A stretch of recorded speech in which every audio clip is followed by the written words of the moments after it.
Australia mengalahkan Indonesia dengan keputusan 5-1. Satu kemenangan yang solid win untuk Australia. Indonesia mereka bermain menyerang tapi dalam masa yang sama mereka lupa cara untuk bertahan. Australia mereka manfaatkan peluang terutama kali menerusi set piece dan mereka menyudahkan peluang dengan baik. Kalau kita tengok malam ni, Australia mereka banyak counter attack tetapi mereka klinikal dengan penyudah hingga mendapatkan 5 gol.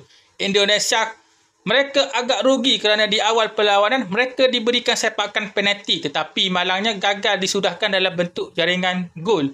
Okey.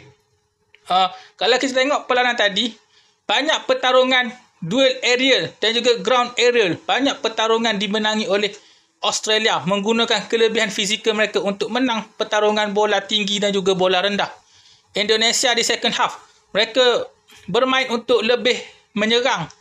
Tetapi malangnya hanya mampu mendapatkan 1 gol saja.